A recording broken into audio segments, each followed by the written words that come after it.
Hi everyone, it's Alyssa and this is Always Cinema Chic, the place that encourages you to stay in, get dressed up, and watch a movie.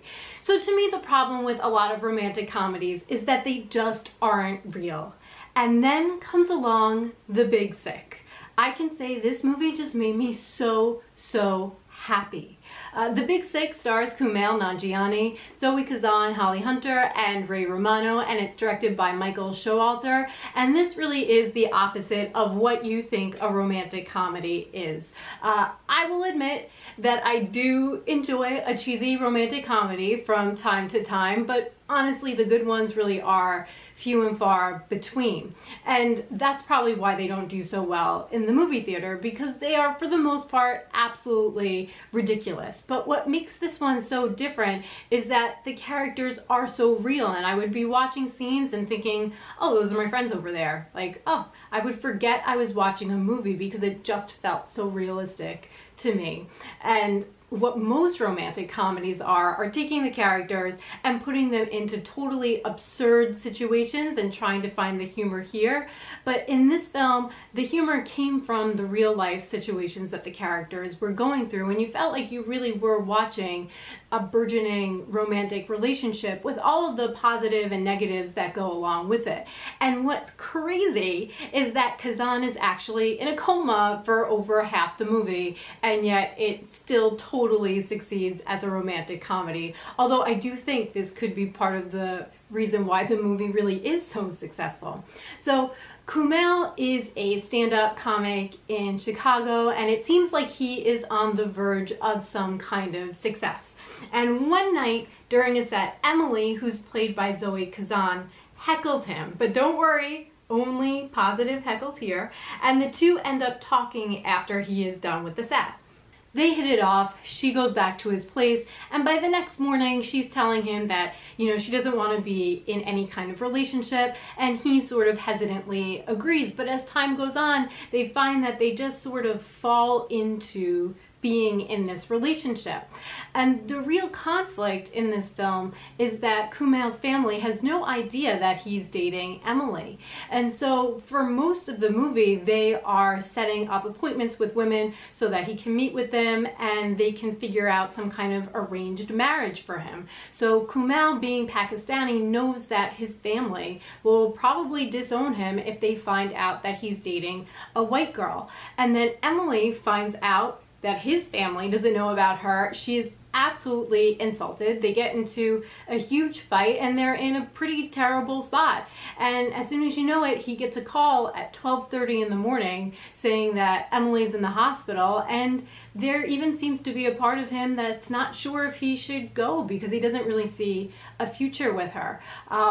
Now, I know that all of this probably doesn't sound like it is that funny, but believe me, the movie is funny. It's just not funny in the way that you traditionally think of a romantic comedy, and that's partially because this is all based on a true story. So the comedy comes from Kumail, who is actually a comedian, and all of his friends who are comedians. So instead of having a rom-com that puts the audience in all sorts of absurd situations that are just, kind of funny, The Big Sick puts us into a very real scenario, and then it injects humor and life into every moment of it. I felt like it's a total revitalization of the genre because this film understands that romance and love can be funny, but only when it's an authentic story with genuine characters and real and often difficult situations. In most romantic comedies, the two leads are usually in every single scene together, and to me that doesn't really paint a picture of real life. Here, Kumail has to appease his family, then he has to please another family because he ends up having to spend all this time in the hospital with Emily's parents, who are Beth and Terry, played by Holly Hunter and Ray Romano, and it's all just so much for him. And I found that these scenes where he was with Emily's parents were definitely the funniest and the most uncomfortable, and they really paint a picture of what a real life relationship and romance is, because it's not just you and that person you're with, you're dealing with family the entire time, and that's what made made this movie feel so real to me. There's one part in particular that to me was hysterical and uncomfortable. So after a whole day of being in the hospital, Kumail doesn't really want to have to deal with being around her parents anymore. He's never really met them before this, and in the back of his head, he's not totally sure where he even stands with Emily. So he just wants to get out of the house, and he says that he is going to do a set at the comedy show, and then Terry goes, oh wait, we're gonna come along because, you know, it's kind of sad and we need to get out of the house. So he starts panicking. They end up going to the comedy show. He performs when he wasn't supposed to, and then there's this heckler who's just screaming all these racist things at him.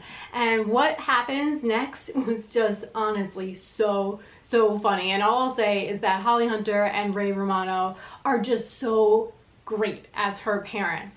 But all of this really wouldn't matter if they didn't sell the love story. And I can say with absolute certainty that Nanjiani and Kazan, they totally sell the love story, and only in 40 minutes, because that's all they have to get you to feel close to them as characters. And the way their relationship starts really mimics the way a lot of relationships are. So at first, you know, she doesn't really want to get sidetracked with a relationship because she does have goals in her life. And, you know, he says the same thing, although she's definitely more adamant about this notion than he is.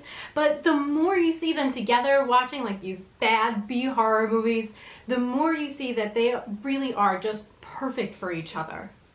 To me, it's such a balance to write a script that is funny, warm, culturally relevant, and real all at the same time. These characters, they definitely don't do the right thing and say the right thing all the time, but that is just so true of real people. I mean, life is definitely not perfect for these characters, and while everyone does kind of grow in some way, for some characters it's really subtle. And I think that's just so true of real life. You can't expect everybody to just all of a sudden change your opinion, and this film doesn't try to make everything look like it's just the happiest thing in the world. So this is all thanks to the real life writing team of Emily Gordon and Kumail Nanjiani.